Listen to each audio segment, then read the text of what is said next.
Shalom, senang sekali bisa bertemu kembali di dalam forum Bible Study Online CK7, di mana kita belajar akan kebenaran firman Allah. Kita hidup di dalam firman itu, dan saya percaya kita juga akan mendapatkan bagian-bagian berkat dari setiap perjanjian Allah dalam hidup kita. Nah, hari ini kita akan melanjutkan pembelajaran kita, saudara, di dalam Yosua pasal yang ke-18. Apa isi Yosua pasal 18 itu? Ada dua bagian yang perlu kita pelajari. Yang pertama adalah pembagian tanah yang sudah direbut ya oleh Yosua dan bangsa Israel. Itu di wilayah Shilo. Wilayah Shilo. Lalu yang kedua, pembagian dimulai dari suku Benyamin. Ini sangat menarik, saudara. Kenapa dari suku Benyamin? Nanti kita akan pelajari. Oleh sebab itu, sebelum kita membaca, merenungkan, mengambil manfaat dan berkat di dalamnya, mari kita minta tuntunan Tuhan lewat Roh Kudus, supaya Dia menerangi kita, mengerti akan kehendak-kehendaknya. Kita masuk dalam penjemahan kepada Tuhan. Sembah Dia ya, saudara.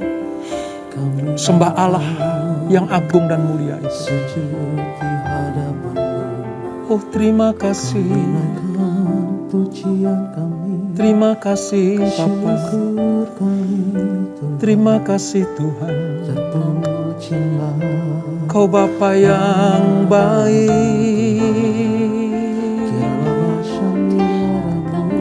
Kami sanjung nama-Mu. Kami sanjung nama-Mu, sebab Kau luar biasa.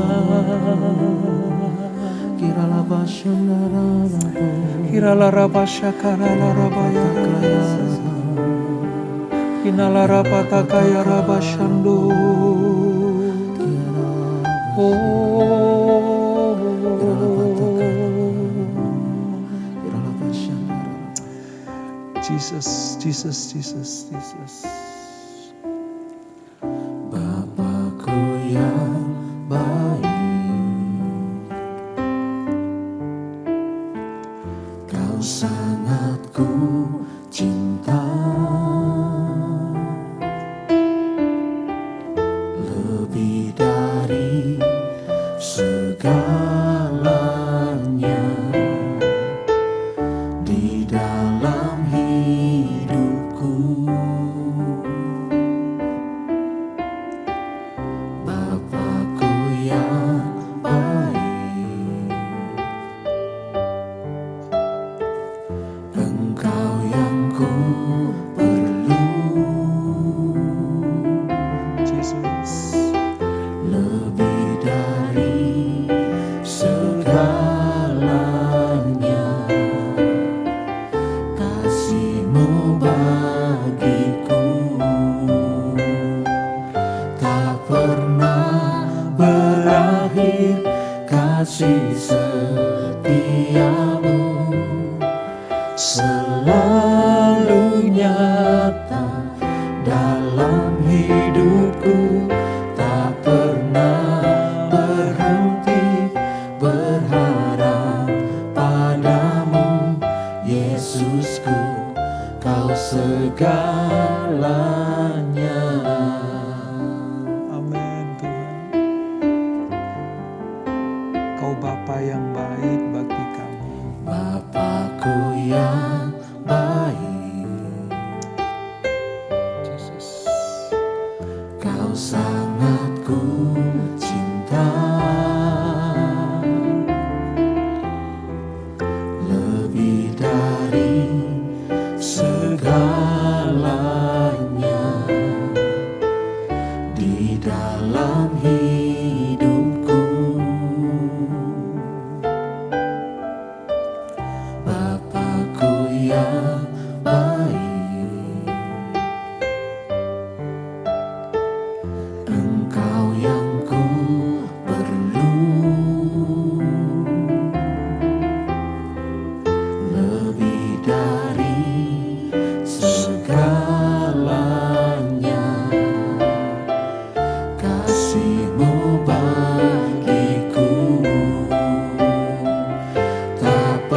selalu nyata dalam hidupku, tak pernah berhenti berharap padamu, Yesusku, Kau segalanya.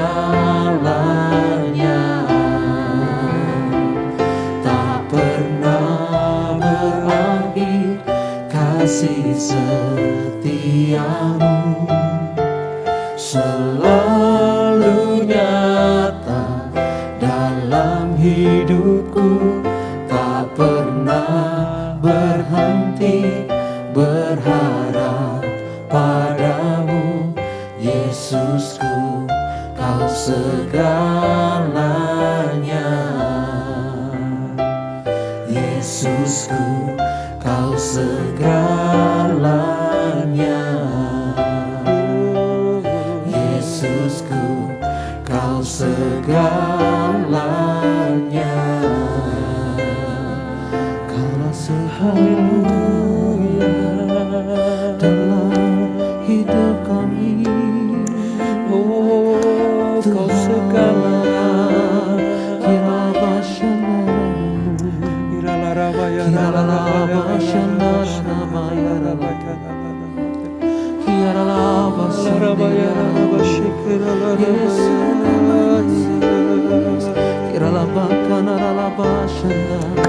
Kau luar biasa. Dahsyat perbuatan, ajaib jalan-jalan,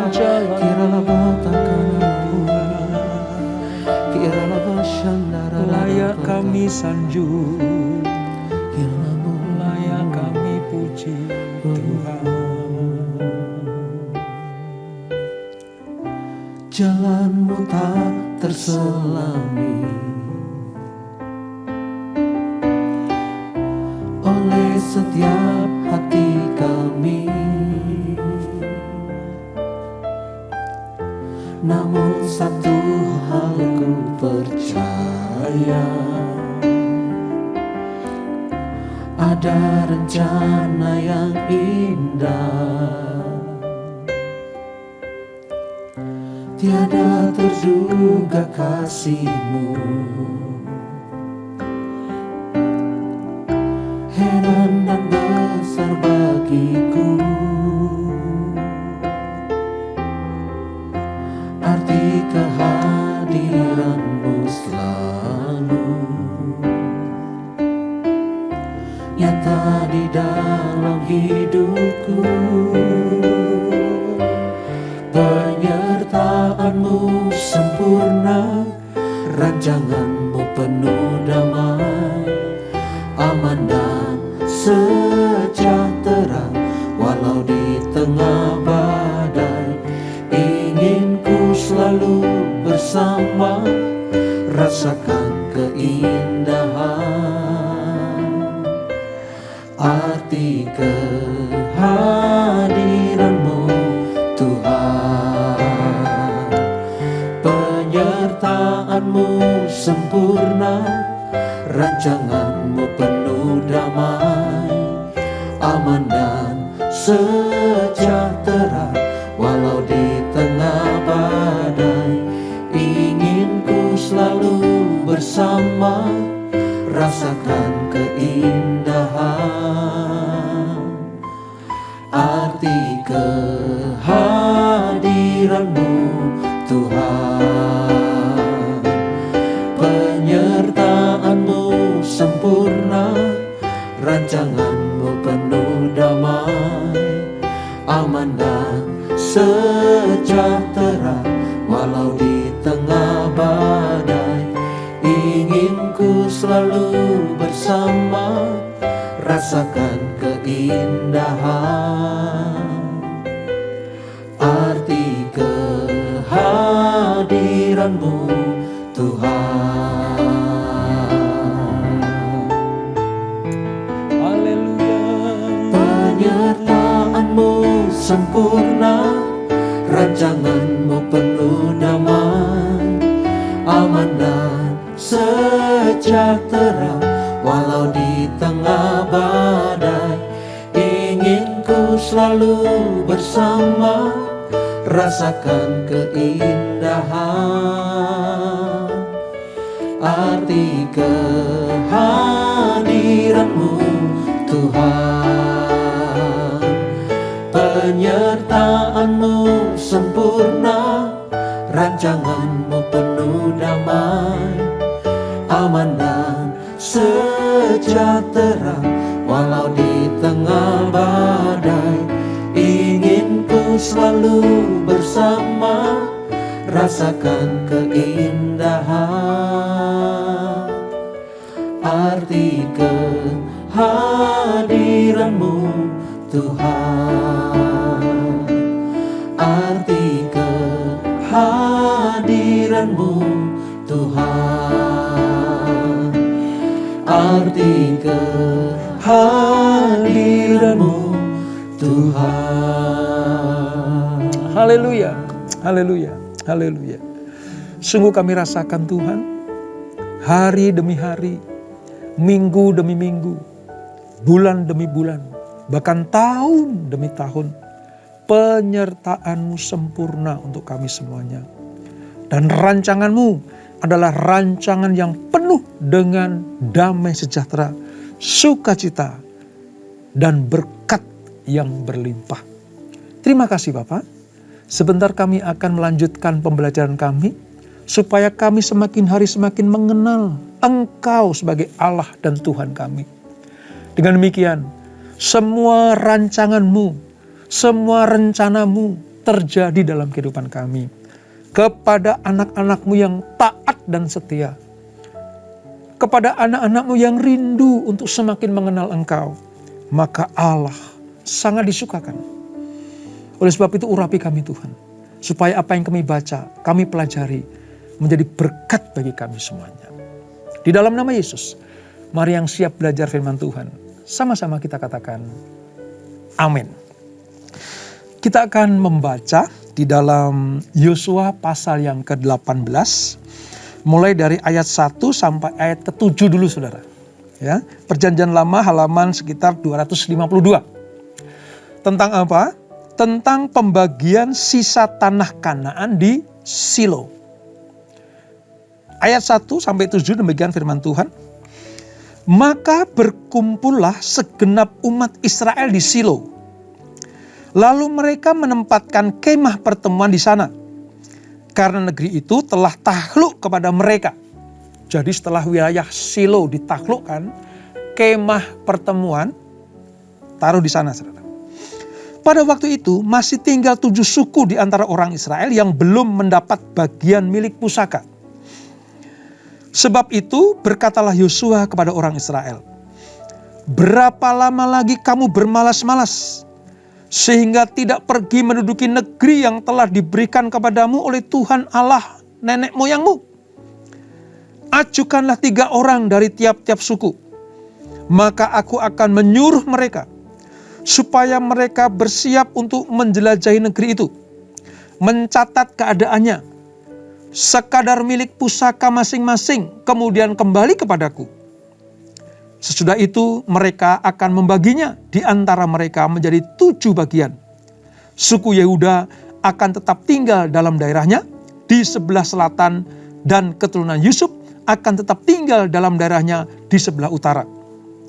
Kamu catat keadaan negeri itu dalam 7 bagian, dan kamu bawa kemari kepadaku.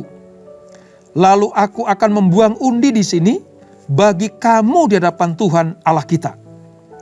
Sebab orang Lewi tidak mendapat bagian di tengah-tengah kamu, karena jabatan sebagai imam Tuhan ialah milik pusaka mereka. Sedang suku Gad, suku Ruben, dan suku Manasye yang setengah itu telah menerima milik pusaka di sebelah timur sungai Yordan yang diberikan kepada mereka oleh Musa hamba Tuhan. Nah saudara, ketika bangsa Israel berhasil menaklukkan Kanaan, itu membuat orang Israel memindahkan pusat ibadahnya dari Gilgal, dari Gilgal ke Silo. Kemah pertemuan itu ditempatkan untuk menyatakan apa, saudara? Kehadiran Tuhan di sana. dari Gilgal dulu, pusat penyembahan mereka, karena tabut Allah, ya, kemah pertemuan ini, yang sejak zaman Musa diadakan, terakhir ada di Gilgal. Tapi begitu mereka sudah merangsek lebih dalam lagi, saudara, dipindahkan ke wilayah Shilo. Di situ, di Shilo itu, mereka mendirikan kemah pertemuan atau kemah suci. Tempat tersimpannya tabut perjanjian, di mana Allah menyatakan kehadirannya di tengah-tengah bangsa Israel dengan cara yang sangat-sangat khusus, saudara. Ini bedanya dengan bangsa-bangsa lain karena Allah hadir di tengah bangsa Israel di kemah pertemuan itu atau tabut perjanjian. Nah, Shilo menjadi tempat kudus utama di Israel pada waktu itu. Ya, nanti sampai dengan pada zaman hakim-hakim, nanti setelah kitab Yosua ini, saudara, sekitar 300 tahun. Ya. Sampai nanti tabut Allah itu di Shilo itu dirampas oleh orang Filistin pada zamannya Samuel. Jadi Israel punya sejarah bagaimana tabut perjanjian Allah atau kemah Musa atau tabut perjanjian itu pernah ada di Gilgal, lalu ada di Shilo, lalu pernah dirampas oleh orang Filistin, nanti dikembalikan lagi. Sampai nanti pada akhirnya dibawa Daud masuk ke kota Yerusalem. Dan dari situlah menjadi cikal bakal berdirinya bait suci. Jadi kemah pertemuan, tabut perjanjian, kemah suci Musa itu yang dibangun oleh Musa itu menjadi tempat kudus bagi orang Israel. Nah, kalau kita pelajari lebih dalam lagi, saudara, sayangnya sukses pertama bangsa Israel menduduki tanah perjanjian, tanah Israel atau tanah Kanaan itu tidak memicu mereka untuk menghasilkan sukses-sukses berikutnya. Mungkin mereka sudah mulai menjadi nyaman dengan keadaan mereka. Saat itu mereka sudah mulai enggan untuk berperang. Mereka sudah mulai malas terjun di dalam peperangan untuk merebut mendapatkan tanah perjanjian. Ingat ya, zaman Yosua, semua tanah yang dijanjikan Tuhan harus diperoleh dengan cara berperang, merebut. Allah menjanjikan kemenangan, tetapi Yosua dan orang Israel harus berjuang. Jadi antara iman dan perbuatan menyatu. Janji Allah digenapi kepada orang yang memadukan antara iman dan perbuatan. Nah, dari kisah ini kita melihat Yosua sudah mulai geram sebenarnya. Kenapa? Karena Israel sudah mulai puas, nyaman. Padahal masih banyak yang harus direbut. Ada 7 suku yang belum dapat, saudara. Mereka belum menaklukkan semua tempat. Masih ada 7 suku lagi yang belum mendapatkan milik pusaka mereka. Ayat 2 tadi tuh. Sebab itu ayat 2 ya, pada waktu itu masih tinggal 7 suku di antara orang Israel yang belum mendapatkan bagian milik pusaka. Ya, Tuhan berjanji untuk memberikan tanah perjanjian itu. Tapi mereka sendiri harus mengambil bagian dan berjuang untuk mendapatkannya. Dari sini kita belajar, iman tanpa perbuatan.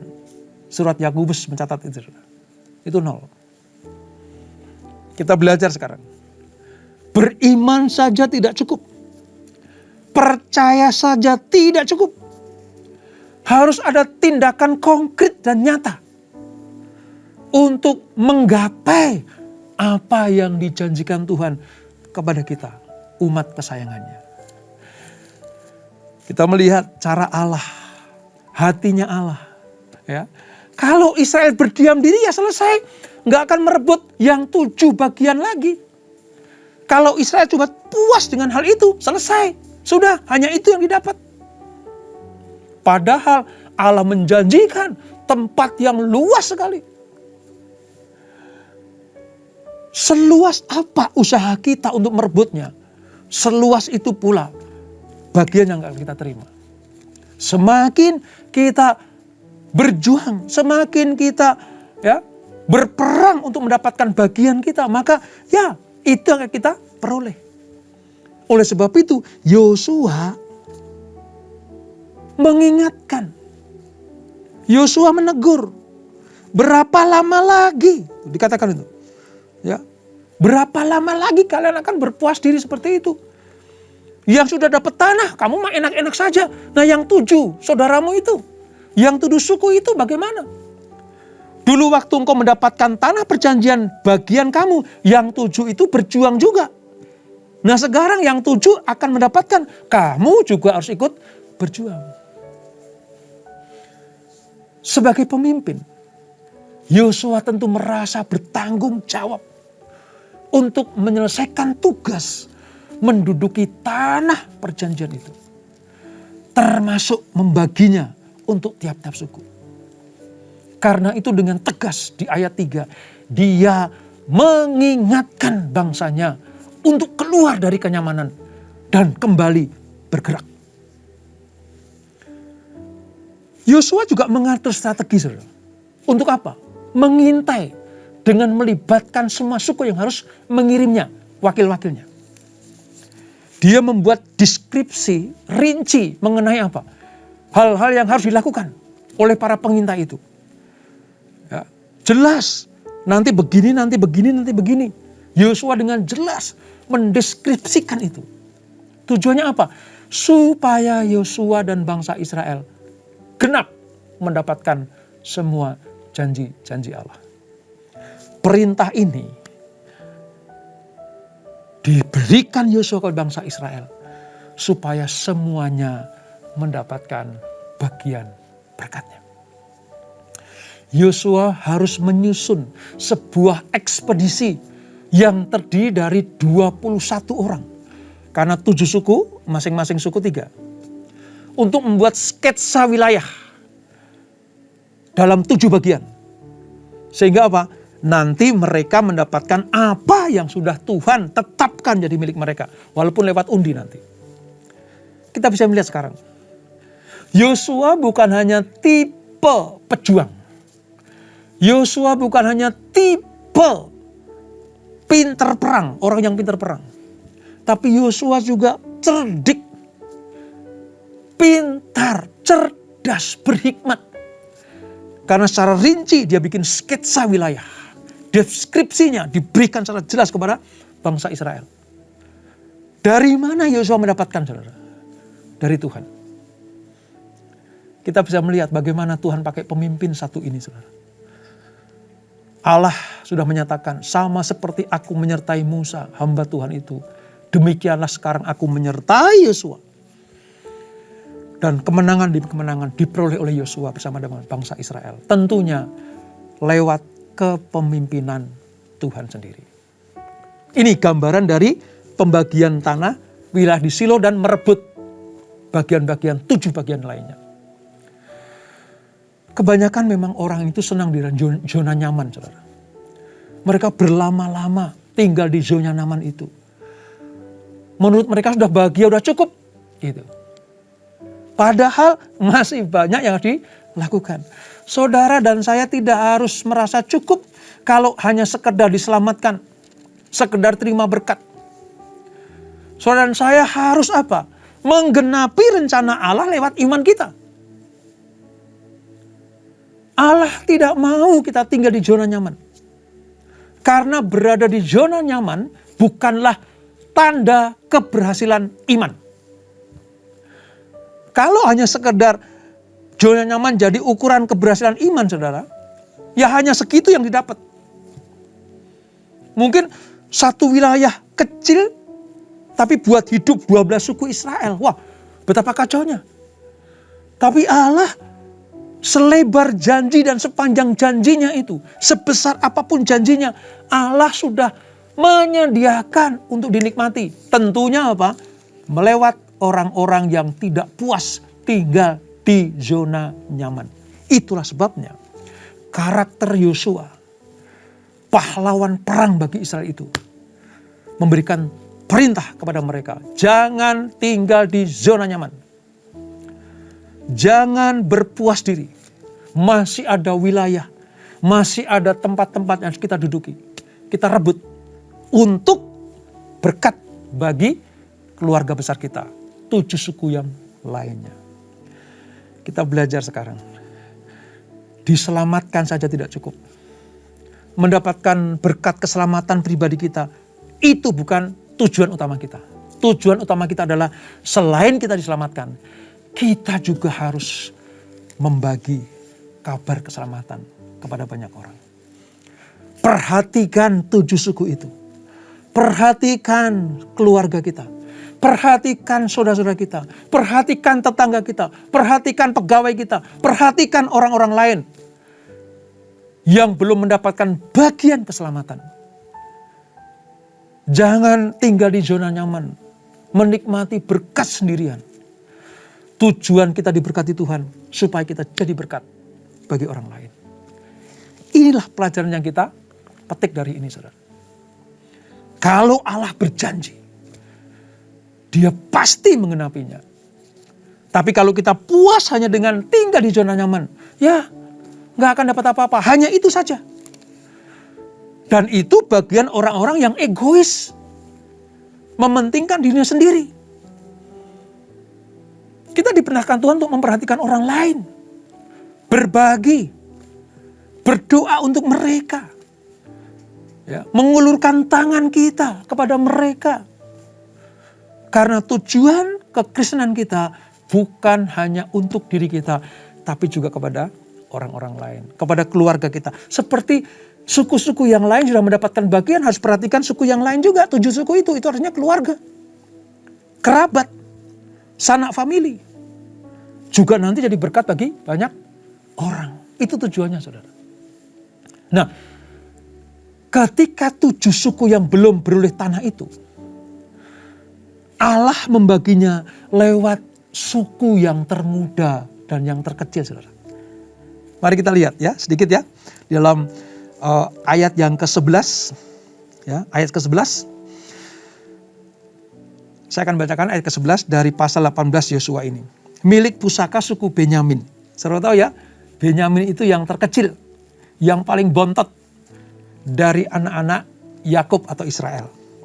Maka keluarlah undian suku Bani Benyamin menurut kaum-kaum mereka, dan daerah yang diundikan kepada mereka terdapat antara daerah Bani Yehuda dan daerah Bani Yusuf. Selebihnya itu batas-batasnya. Nah, menarik saudara, kenapa? Allah mulai dari suku termuda atau yang terkecil. Dari sini, satu persatu, janji yang dulu telah Allah berikan kepada Abraham, kini mulai terwujud nyata. Janji Allah menjadi kenyataan ketika umat meraihnya dengan ketaatan. Dan undian pertama, jatuh suku Benyamin. Walaupun Benyamin itu adalah anak terakhir Yakub, ya, dan dalam berkat Yakub ia disebut terakhir, diurutkan dari paling atas, kan? Dari Ruben, ya, Yehuda, sampai dengan nanti Yusuf dan Benyamin. Ia terakhir. Ketika Yakub memberkati anak-anaknya, Benyamin mendapat bagian yang terakhir. Tetapi di dalam undian tanah perjanjian, Benyamin diundi yang pertama. Tanah diperolehnya pun menarik. Sebab apa? Terletak di antara wilayah Yehuda dan wilayah Yusuf. Di mana suku-suku yang dalam sejarah Bani Israel itu berperan penting, saudara. Berperan penting. Yehuda itu memegang peran penting dalam apa? Menurunkan raja-raja. Menurunkan raja-raja, saudara. Yusuf jelas. Ini bagian berkat-berkat yang dilimpahkan kepadanya. Mendapatkan 2 bagian bahkan. Sehingga diwariskan kepada 2 anaknya, Manasye dan Efraim. Nah, antara Yehuda dan Yusuf, antara wilayah suku Yehuda dan Yusuf, tinggallah suku Benyamin. Ini spesial memang, saudara. Lihat, ketika Allah menentukan, mungkin dianggap yang terkecil, bontot, ya, orang yang tidak diperhitungkan mungkin.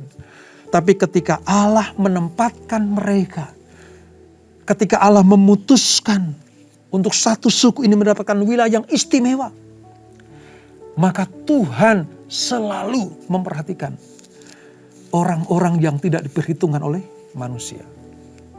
Bukan berarti Allah melalaikan 11 suku yang lain. Tapi kalau Allah punya kedaulatan memberikan tempat itu kepada Benyamin, itu kedaulatan Tuhan. Itu yang diputuskan Tuhan. Dan kalau kita baca di ayat yang ke-12 nanti sudah sampai dengan 28. Saudara akan lihat bagaimana Benyamin mendapatkan tempat yang istimewa. Kita belajar sekarang. Ketika Allah memutuskan, tidak ada satupun yang bisa menggugat Allah. Ketika Allah sudah menetapkan, tidak ada satupun yang bisa membatalkan. Ada sebuah kalimat yang sering kita dengar. Kalau Allah sudah membuka, siapa yang sanggup menutupnya? Kalau Allah sudah menutup, siapa yang sanggup membukanya? Artinya apa, saudara? Kedaulatan keputusan Allah mutlak. Dan kita sebagai umatnya harus tetap setuju, menerima dengan ucapan syukur, dan setia atas panggilan itu.